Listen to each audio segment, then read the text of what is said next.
기도하겠습니다. 주님, 나의 모든 것을 멈추고 따로 한적한 곳으로 나왔습니다. 주님, 우리에게 생명을 먹여 주시옵소서.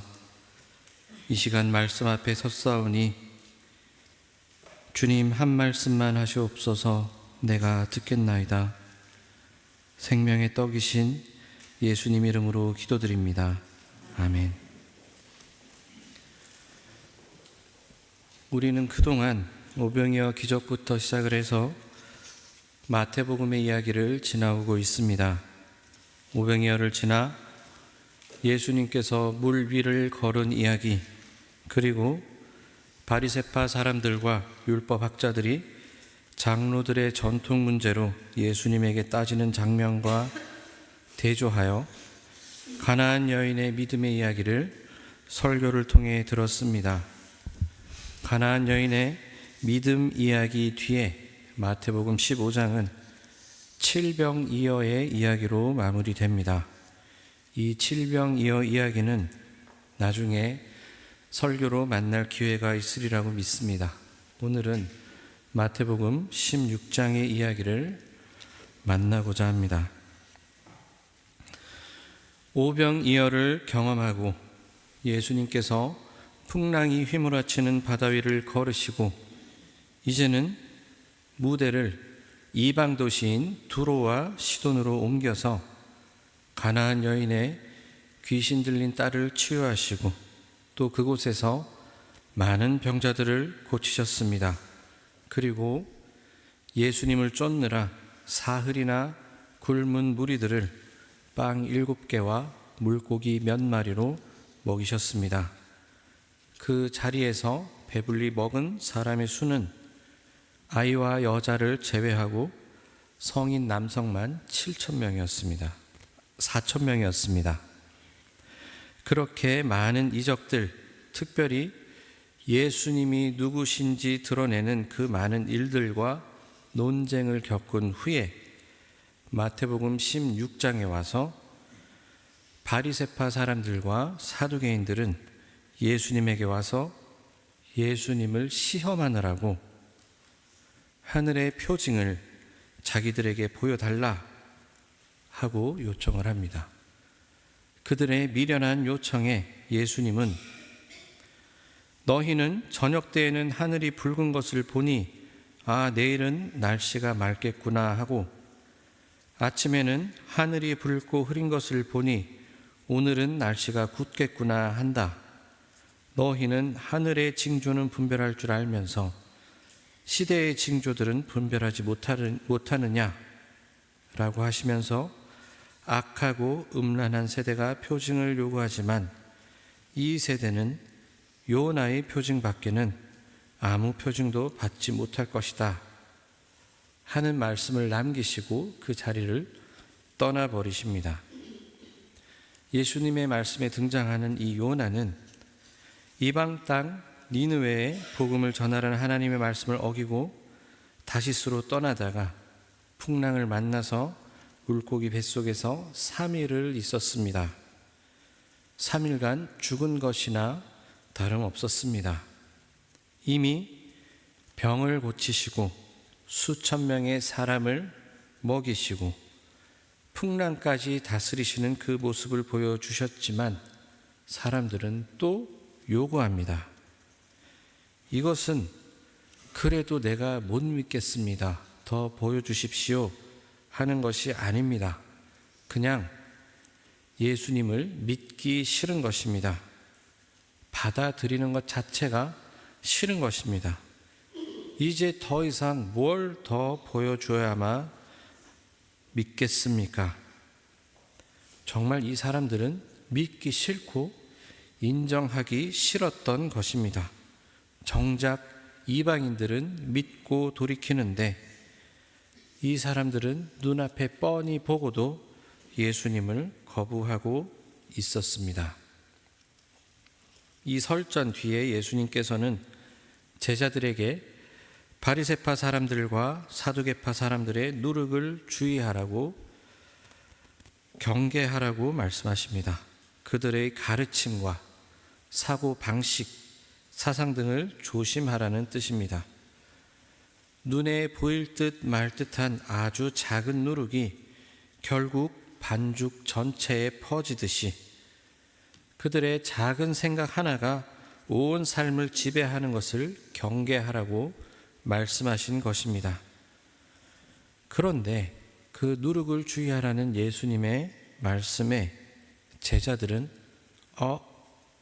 우리가 빵을 놓고 왔구나 라고 했습니다. 예수님의 말씀에 아직도 육신에 먹을 것을 떠올리고 걱정하는 제자들이었습니다.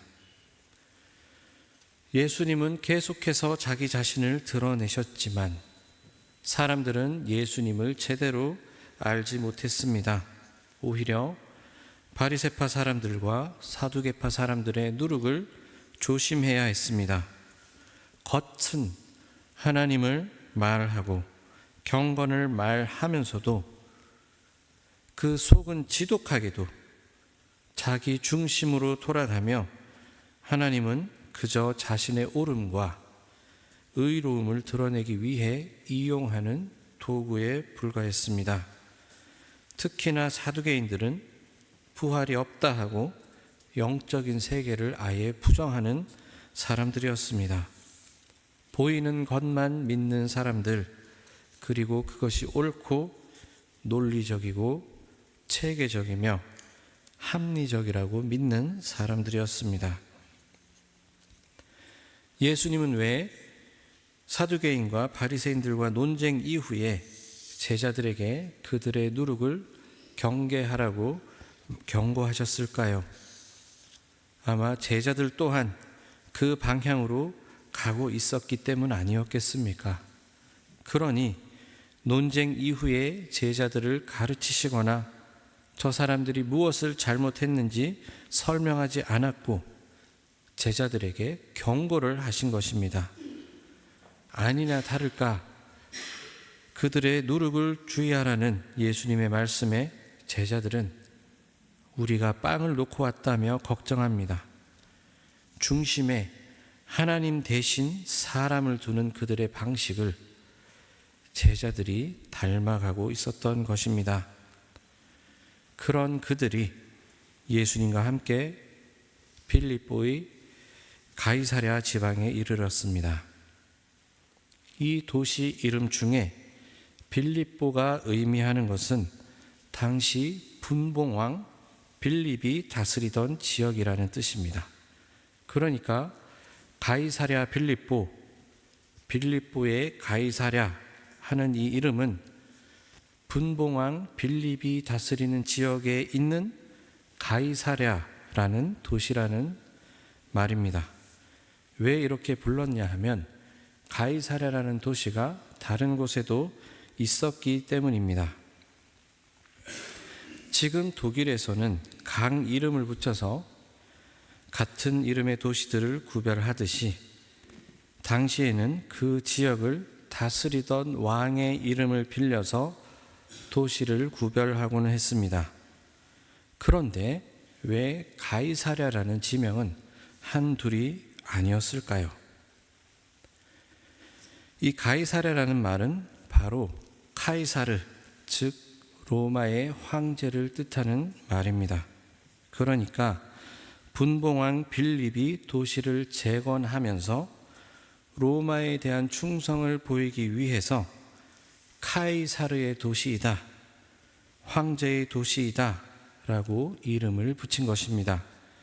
결국 이 도시의 이름 자체가 의미하는 것이 바로 카이사르가 주님이시다, 로마의 황제가 주님이시다 하는 뜻입니다. 그 지역을 다스리는 분봉왕이 황제에게 충성을 다함을 보여주기 위해서 카이사르, 당신이 주님입니다 하면서 지은 도시가 바로 빌립보의 가이사랴입니다. 그 도시에 이르러서 예수님께서는 제자들에게 물으셨습니다. 사람들이 나를 누구라 하느냐? 그 질문에 제자들이 대답합니다. 세례자 요한이라고도 하고 엘리야라고 하는 사람들도 있고 예레미야나 예언자들 중에 한 분이라고 하는 사람들도 있습니다. 예수님의 제자들의 대답에 예수님이 되물으십니다. 그러면 너희는 나를 누구라고 하느냐? 베드로가 대답했습니다. 선생님은 살아계신 아들, 살아계신 하나님의 아들 그리스도이십니다. 이 대화를 읽으실 때 이 대화가 오간 장소가 어디인지를 잊지 않으시면 좋겠습니다. 이곳은 가이사랴 지방입니다. 황제가 주인임을 기념하는 도시, 그 황제에게 충성을 다함을 보여주기 위해서 재건된 도시입니다. 그곳에서 예수님은 제자들에게 사람들이 예수님을 누구라 하는지 물으셨습니다. 사실 사람들이 예수님을 향해서 세례 요한이다 라고 하는 것도 큰 용기가 필요한 일이었습니다. 불과 얼마 전에 세례 요한이 죽지 않았습니까? 헤롯이 동생의 아내를 차지했다가 세례 요한에게 지적을 받았고 그 때문에 세례 요한은 목숨을 잃어야 했습니다. 권력자 앞에서도 정의를 외치는 데 주저하지 않았던 예언자였고 자신의 목숨을 걸고라도 하나님의 정의를 말했던 사람입니다. 겁도 없이 헤롯 앞에서 동생의 아내를 차지하는 것이 옳지 않다는 것을 한 번도 아니고 여러 차례 말했다가 결국은 머리가 베어져서 쟁반에 받쳐지는 신세가 되었습니다. 예수님을 향해 세례 요한이 다시 나타났다고 하는 것은 사실은 헤롯 왕에게 끌려가서 고초를 겪을 수도 있는 발언이었습니다. 예수님을 향해서 세례 요한이다 라고 하는 것도 꽤나 용기 있는 고백이었다는 말입니다. 엘리야는 어떤 사람입니까? 구약에서 영향력이 가장 큰 예언자였습니다. 구약에서 우상이 가장 팽배하던 시기에 바알 선지자 450명과 갈멜산에서 혼자 대결해서 이겨 무찌른 사람입니다. 예레미야는 이스라엘이 멸망하기 직전의 활동을 시작해서 이스라엘의 멸망을 목도한 사람입니다. 눈물로 이스라엘 백성에게 하나님께 돌아오라 호소했고 그 때문에 실제로 많은 고초를 겪으면서도 포기하지 않고 하나님께 돌아오라고 외친 예언자였습니다. 사실 예수님을 세례 요한이나 엘리야, 예레미야 같은 사람들로 본 것은 사실 예수님을 얕본 것이 결코 아닙니다. 어떤 측면에서는 용기가 필요한 말이었고 사실 인간의 생각으로 보자면 그 시대에 꼭 나타나야만 하는 그리고 그 시대에 아주 걸맞는 시대에 꼭 필요한 인물이었습니다. 그 시대의 정치적 상황을 고려한 그 사람들의 간절한 소망이 담긴 고백이었습니다. 결코 가볍게 멋있는 사람이에요. 능력이 좋은 사람이에요. 인기 스타 정도로 고백한 것이 아니라는 말입니다. 사람들이 예수님을 세례 요한, 엘리야 혹은 예레미야나 예언자들 가운데 한 분이라고 고백한다는 말을 듣고 예수님은 제자들에게 다시 물으셨습니다. 그렇다면 너희는 나를 누구라 하느냐? 이 예수님의 질문에서 가장 중요한 단어는 무엇이라고 생각하십니까? 바로 너희는입니다. 예수님이 제자들에게 물었습니다. 그렇다면 사람들은 나를 향해 세례 요한, 엘리야, 예레미야라고 한다면 그렇다면 너희는 나를 누구라 하느냐? 묻습니다. 예수님의 수많은 이적과 가르침을 늘 가까이에서 들었고 오병이어 물 위를 걷는 일, 당시 종교 지도자들과의 논쟁, 가나안 여인의 믿음 등의 사건들을 통해 제자들은 끊임없이 스스로에게 물어야만 했습니다. 도대체 이 사람은, 예수라는 분은 누구인가? 이분은 누구시기에 오병이어로 5,000명을 먹이고 물 위를 걸으며 장로들의 전통을 넘어서는 진리를 전하고 이방인에게도 구원을 베푸는가? 제자들은 계속 물어야만 했습니다. 예수님의 질문에 마침내 베드로가 대답합니다. 선생님은 살아계신 하나님의 아들 그리스도이십니다. 마침내 베드로의 입에서 그리스도, 바로 그 단어가 나왔습니다. 가나안 여인이 예수님을 향해서 다윗의 자손이여 외친 것처럼 베드로가 마침내 예수님을 향해 그리스도라고 고백한 것입니다. 단순히 정의를 외치거나 이스라엘을 로마의 압제에서 해방하거나 길을 잃고 헤매는 사람들에게 하나님의 말씀을 전하는 수준이 아닌 그들의 죄에서 구원할 구원자로서 예수님을 고백한 것입니다. 빌립보의 가이사랴에서, 도시의 이름 자체가 카이사르가 주님이시다라고 말하는 그 도시에서, 주변에는 우상을 섬기는 신전이 가득한 그곳에서 예수님은 누가 주냐 물으셨고 베드로가 마침내 예수님 당신이 주님이십니다 라고 고백한 것입니다. 그 베드로의 고백에 예수님이 말씀하셨습니다. 시몬 바요나야, 너는 복이 있다.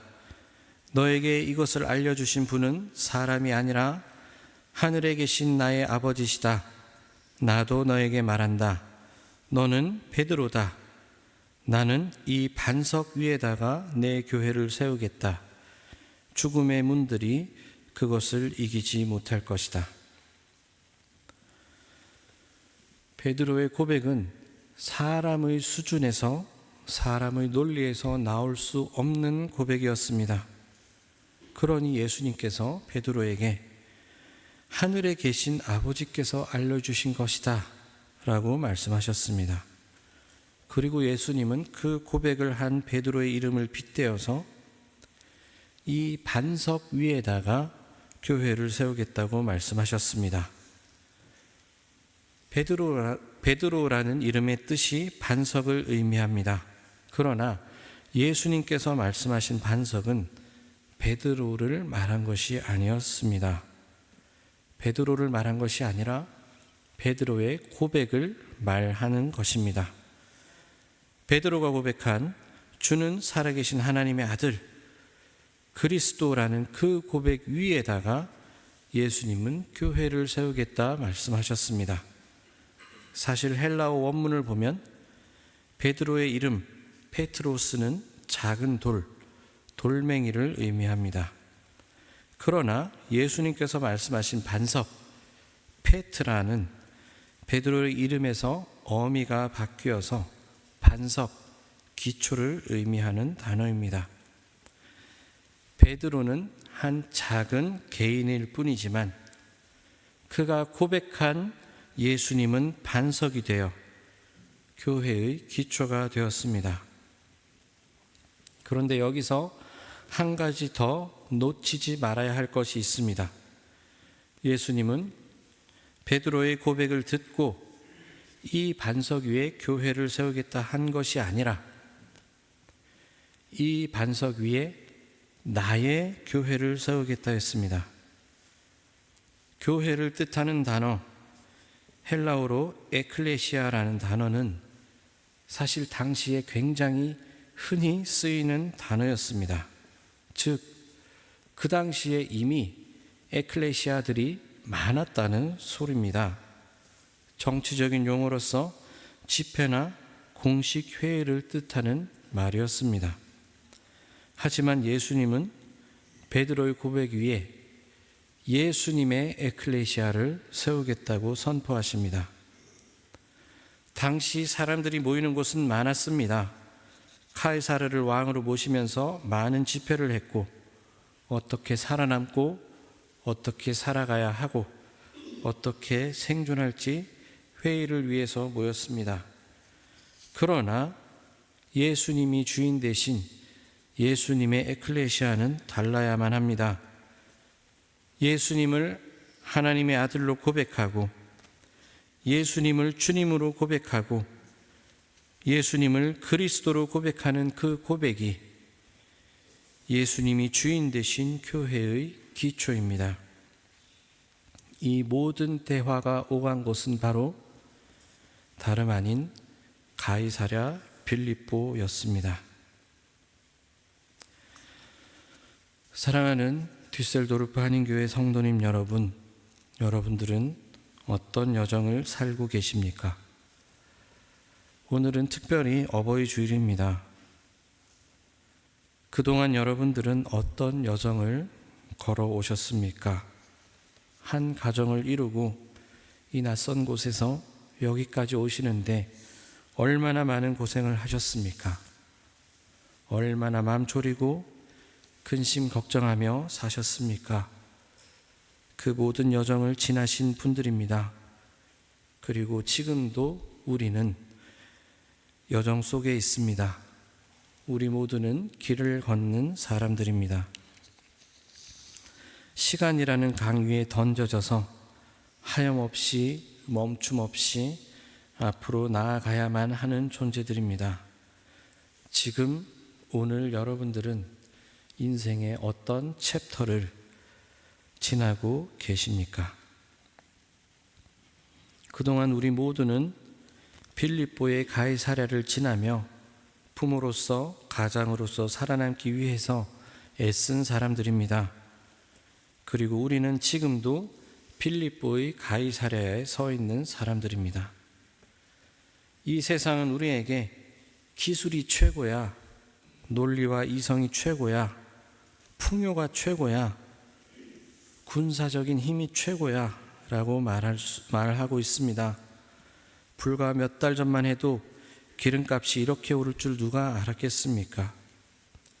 불과 5년 전만 해도, 아니 작년만 해도 인공지능이 세상을 이렇게 바꿔놓을 줄 누가 알았겠습니까?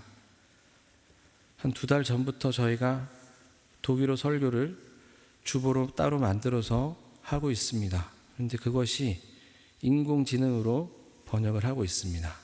그런데 독일인들이 읽기에 아무 문제가 없다고 합니다. 불과 몇 달 전만 해도 상상을 못한 일이었습니다. 불과 20년 전을 생각해 볼까요? 핸드폰으로 서로 얼굴을 보면서 전화요금 한 푼 안 내고 한국의 가족들과 얼굴을 마주 보면서 통화할 줄 누가 알았습니까? 50년 전에 이 세상에 음식물 쓰레기가 이렇게 넘쳐나리라고 예상할 수 있었을까요? 우리가 사는 세상은 그런 세상입니다. 많은 사람들이 과학기술의 발전이 인간에게 풍요를 가져다 줄 것이라 믿고 있고, 실제로 세상은 물질적인 풍요를 누리고 있습니다. 그러나 인간은 여전히 공허하며 목마른 존재들입니다. 여전히 이 세상은 불의가 판을 치고 있고, 먹을 것으로 넘쳐나는 세상임에도 사람들은 여전히 목말라 하며 스스로를 채워줄 것을 찾아다닙니다. 당장 오늘 하루 먹고 살 것을 걱정하지 않더라도 당장 오늘 하루 목마른 내 영혼을 무엇으로 채울지 찾아 헤매는 것이 우리들의 현실입니다. 그래서 우리 모두는 빌립보의 가이사랴를 걷고 있는 사람들입니다. 각자의 빌립보 가이사랴에서 여러분들은 이 듀셀도르프 한인교회의 예배의 자리에 나오셨습니다. 세상 사람들은 예수님을 2000년 전에 있었다던 지혜로운 선생 정도로 여기고 있습니다. 혹은 기독교를 사람의 마음에 평화를 갖다 주는 많은 종교 중에 하나 정도로 여기고 있습니다. 착하게 살기 위해서 혹은 마음의 평화를 얻기 위해서 기대는 것 정도로 생각하기도 합니다. 예수님께서 지금 이 순간 여러분들에게 묻고 있습니다. 여러분은 예수님을 누구라고 고백하십니까?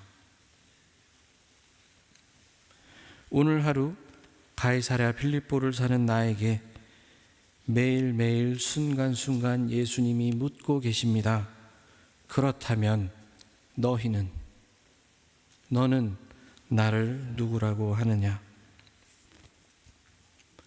지금까지 인생을 살면서 오병이어도 경험해보고 풍랑이 있는 무리를 걷는 예수님을 바라보셨더라도 이방인을 향한 나의 시선은 차갑게 식어 있지는 않습니까? 나는 신앙인이고 성도라고 말하면서도 인생의 풍랑 앞에 물에 빠져서 허우적대지는 않습니까? 주일마다 예배의 자리에 기꺼이 나오면서도 정작 그래도 내 인생에서 가장 믿을 만한 것은 돈과 안정이고 이 교회도 인간의 계획과 계산이 주인이라고 생각하지는 않으십니까? 세상은 여전히 카이사르 로마의 황제를 주라 말하지만 교회는 예수님을 주라고 고백하는 곳입니다. 우리는 예수님을 그리스도로 고백하는 자들이 되어야 합니다. 우리 교회는 예수님을 그리스도라고 고백하는 그 고백이 가장 기초가 되어야만 합니다.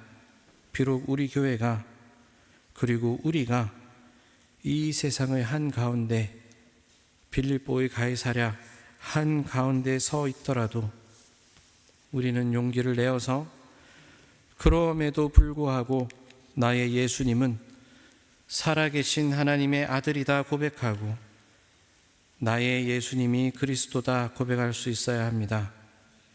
그 자리에 예수님은 당신이 주인이 되시며 그 고백의 자리에 예수님이 당신의 교회를 세우십니다. 예수님을 세례 요한이다, 엘리야다, 예레미야다 하는 정도의 고백은 누구나 다 할 수 있습니다. 성경을 읽어보니 많은 교훈이 있구나. 교회를 가니 마음이 편하구나. 교회에 가니 선한 일을 참 많이 한다. 사실 이 정도는 교회가 아니어도 할 수 있습니다. 인터넷만 찾아봐도 유튜브만 찾아봐도 많은 지식과 교훈을 채울 수 있습니다. 착하고 좋은 일 하는 사람 이 세상에 많습니다. 단순히 그런 것들이 우리들의 목적이자 목표, 존재의 이유가 되어서는 안 되겠습니다.